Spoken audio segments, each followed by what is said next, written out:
ಓಂ ಶಂಕರಾಯ ನಮಃ. ಓಂ ವಿಷ್ಣುವೇ ನಮಃ.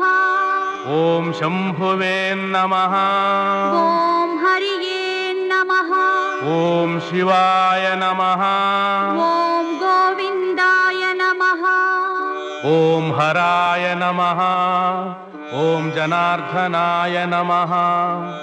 ಓಂ ವಾಸುದೇವಾಯ ನಮಃ. ಓಂ ಚಂದ್ರಚೂಡಾಯ ನಮಃ. ಓಂ ಪದ್ಮನಾಭಾಯ ನಮಃ. ಓಂ ಪರಮೇಶ್ವರಾಯ ನಮಃ.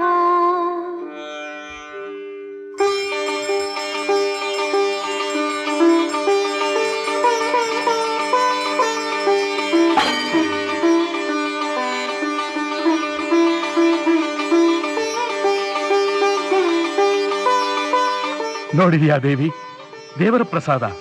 ಬಲಗಡೆಯಿಂದ ಹೂವು ಬಿತ್ತು. ನಮಗೆ ಮಕ್ಕಳಿಲ್ಲವೆಂಬ ಚಿಂತೆ ಹಿಂದಿಗೆ ದೂರವಾಯಿತು. ನಮ್ಮ ಆಸೆ ಖಂಡಿತ ನೆರವೇರುವುದು.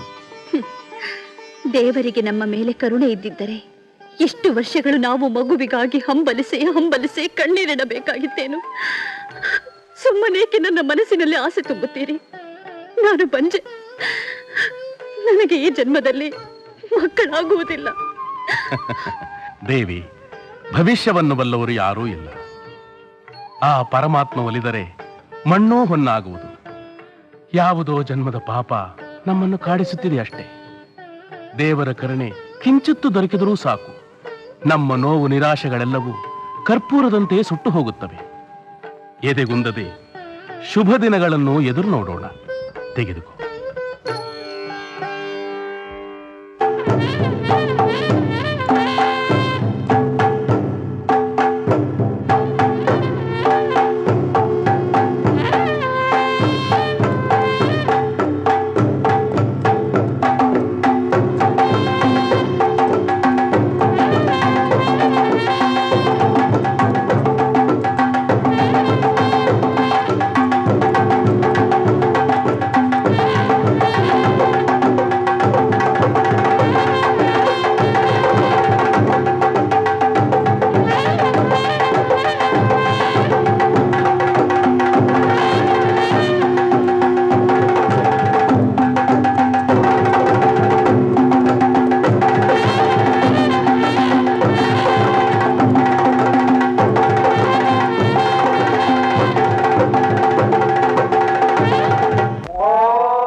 ದೇವಿ, ದೇವತೆಗಳು ಸಪ್ತ ಋಷಿಗಳು ಸೇರಿ ಮೊರೆ ಇಡುತ್ತಿದ್ದಾರೆ. ಕೇಳಿಸುತ್ತಿದೆಯೇ? ಕೇಳಿಸುತ್ತಿದೆ ಪ್ರಭು. ತಾವು ಲೋಕ ಕಲ್ಯಾಣಕ್ಕಾಗಿ ಹೊರಡುವ ಸಮಯ ಬಂದಾಯ್ತು. ಹೋಗಿ ಬನ್ನಿ.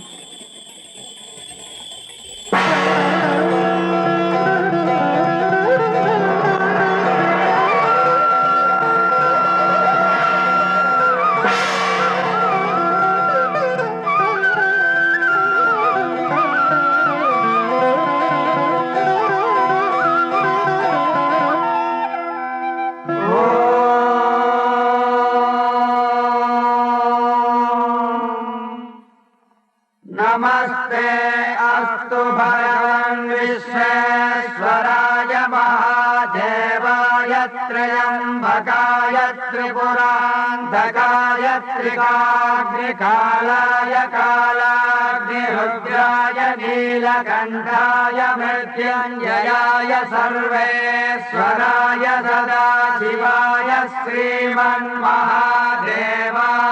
नमः।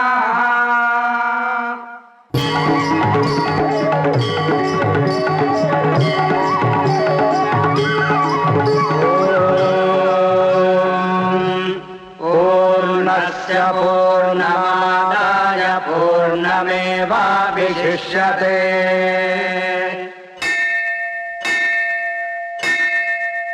ईशानः सर्वविद्यानामीश्वरः सर्वभूतानां ब्रह्माधिपतिर्ब्रह्मणोऽधिपतिर्ब्रह्मा शिवो मे अस्तु सदा शिवो।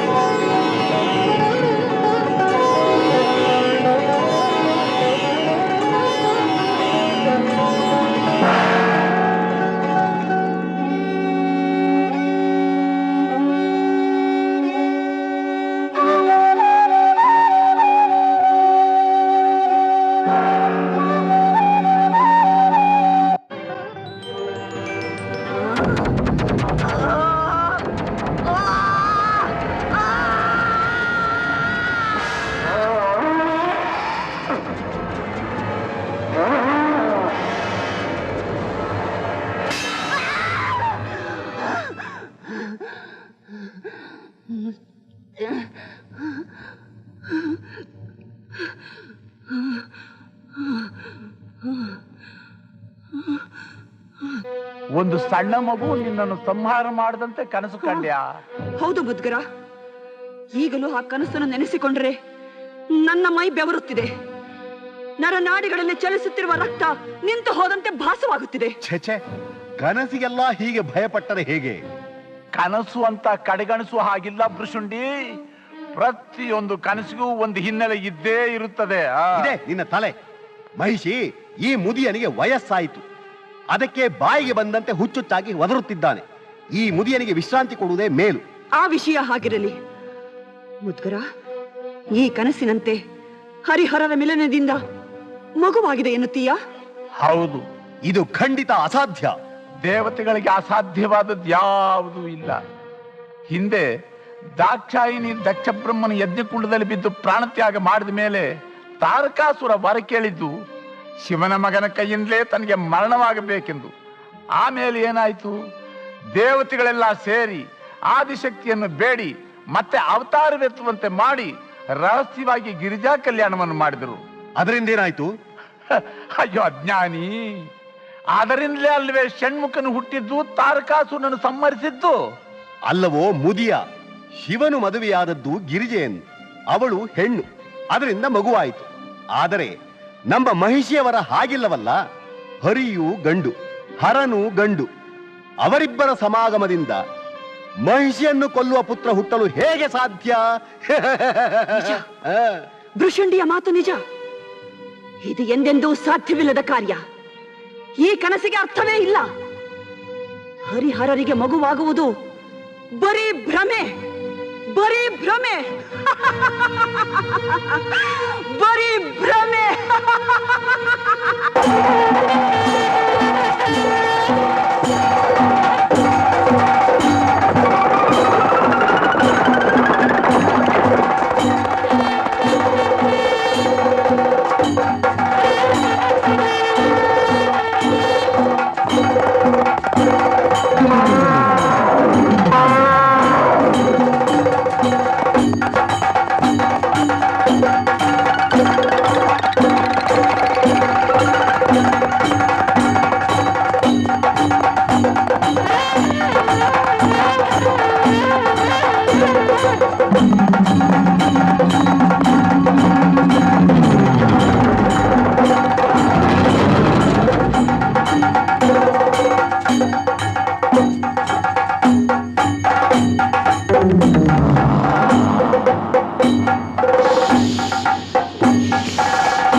ಅಲ್ಲಿ ಅಲ್ಲಿ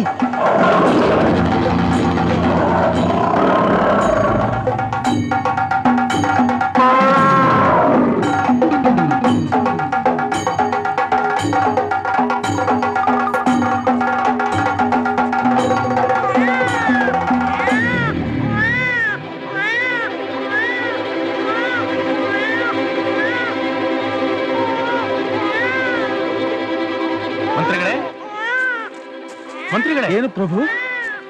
ಈ ಗುಂಡಾರಣ್ಯದಲ್ಲಿ ಮಗುವಿನ ಆಕ್ರಂದನ ಕೇಳಿ ಬರುತ್ತಿದೆಯಲ್ಲ? ಹೌದು ಪ್ರಭು, ಆಶ್ಚರ್ಯವಾಗಿದೆಯಲ್ಲ. ಬನ್ನಿ ನೋಡೋಣ.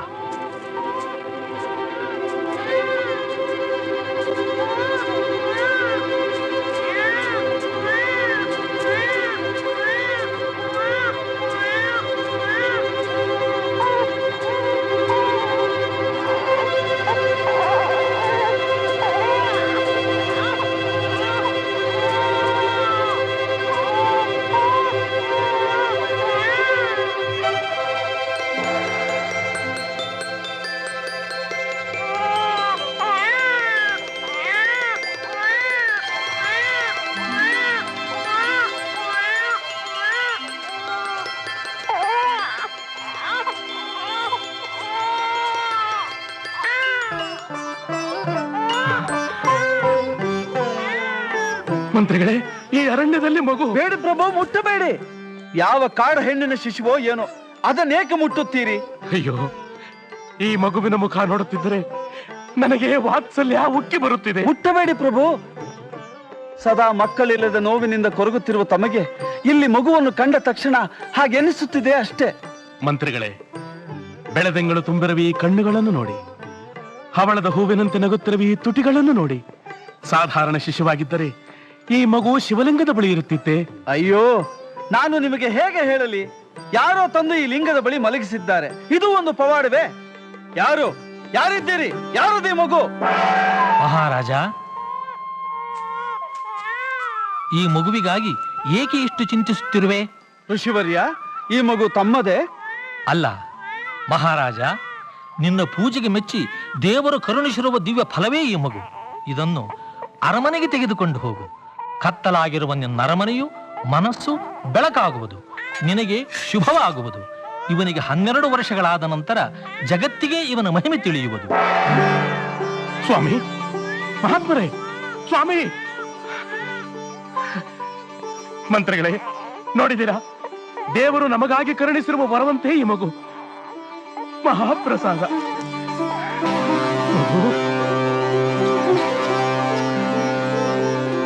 ಇಂದು ನಮ್ಮ ಭಾಗ್ಯವೇ ಭಾಗ್ಯ, ನಮ್ಮ ಭಾಗ್ಯವೇ ಭಾಗ್ಯ, ನಮ್ಮ ಭಾಗ್ಯವೇ ಭಾಗ್ಯ.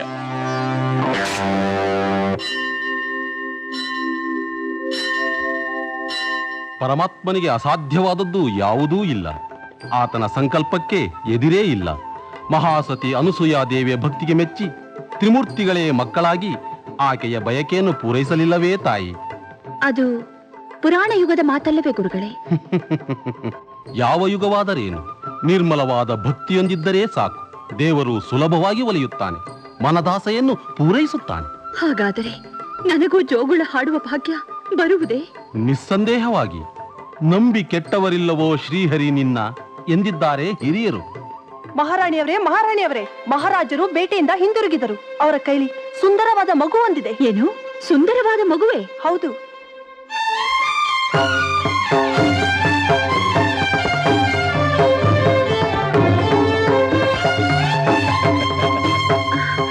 ಪ್ರಭು. ದೇವಿ, ನೋಡಿದೆಯಾ ಈ ಮಗುವನ್ನು? ಯಾರದೇ ಮಗು? ನಮ್ಮದೇ. ಬೇಟೆಗಾಗಿ ಹೋಗಿದ್ದ ನನಗೆ ಆ ದೇವರು ಕೊಟ್ಟ ಪ್ರಸಾದ, ಮಕ್ಕಳಿಲ್ಲದ ನಮಗೆ ಆ ಹರಿಹರರು ಕೊಟ್ಟ ವರ. ಎಷ್ಟು ಮುದ್ದಾಗಿದೆ. ಸ್ವಾಮಿ, ಇದು ನಮ್ಮ ಮಗು ತಾನೆ? ನಮ್ಮ ಬಳಿಯಲ್ಲೇ ಇರುವುದೇ? ಅನುಮಾನವೇಕೆ? ಇಂದಿನಿಂದ ಈ ಮಗುವಿಗೆ ನೀನೇ ತಾಯಿ. ತಾಯಿ? ಈ ಕಂದನಿಗೆ ನಾನು ತಾಯಿ? ಗುರುಗಳೇ, ನಿಮ್ಮ ಮಾತು ಸತ್ಯವಾಯಿತು. ಅನಸೂಯ ದೇವಿಯಂತೆ ನಾನು ತಾಯಿಯಾಗಿಬಿಟ್ಟೆ.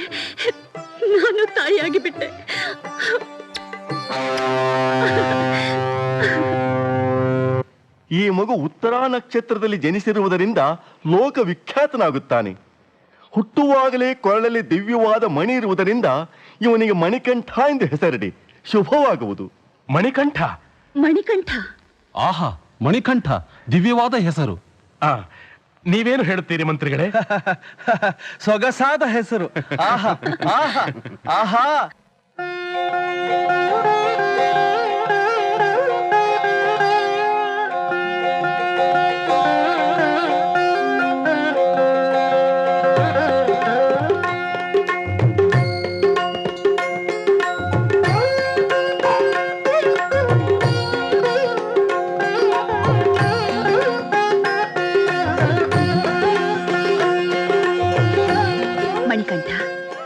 ನಿನಗೆ ಇಷ್ಟವಾದ ಮಾವಿನ ಹಣ್ಣು, ತೆಗೆದುಕೋ. ಆಹಾ, ಹಣ್ಣು ತುಂಬಾ ಚೆನ್ನಾಗಿದೆ. ಇದನ್ನು ನೀನು ತೆಗೆದುಕೋ. ಬೇಡ, ಇದು ನಿನಗೆ ಇಷ್ಟವಾದ ಹಣ್ಣು. ಇದನ್ನು ನೀನೇ ತಿನ್ನು. ನನಗೆ ಈ ಹಣ್ಣಿಗಿಂತ ನೀನೇ ಇಷ್ಟ. ನೀನಿದನ್ನು ತಿಂದರೆ ಅದೇ ನನಗೆ ಸಂತೋಷ. ಬೇಡ. ಅಣ್ಣ ಪ್ರೀತಿಯಿಂದ ಕೊಟ್ಟದ್ದನ್ನು ಬೇಡ ಎನ್ನಬಾರದು. ತೆಗೆದುಕೋ ಕಂದ. ಆ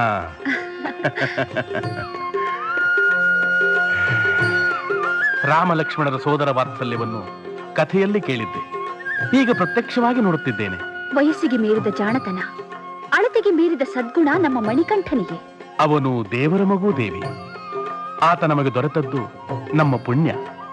ಹಾಗೆಂದು ನಿಮ್ಮ ಕರ್ತವ್ಯವನ್ನು ಮರೆಯಬೇಡಿ. ಮಣಿಕಂಠನನ್ನು ಗುರುಕುಲಕ್ಕೆ ಕಳುಹಿಸಬೇಕು. ಅಂಥ ಮಹಾಜ್ಞಾನಿಯಾದ ಶ್ರೀಕೃಷ್ಣನನ್ನೇ ಹಿರಿಯರು ಗುರುಕುಲಕ್ಕೆ ಕಳುಹಿಸಿದರು. ಅದು ಗೊತ್ತಿದೆ ತಾನೆ? ಆ ಚಿಂತೆ ನನಗಿಲ್ಲವೆಂದು ತಿಳಿದೆಯಾ ದೇವಿ?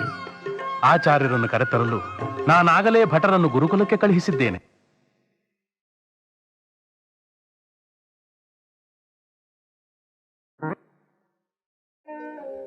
ಎಲ್ಲಿ ಅನ್ನು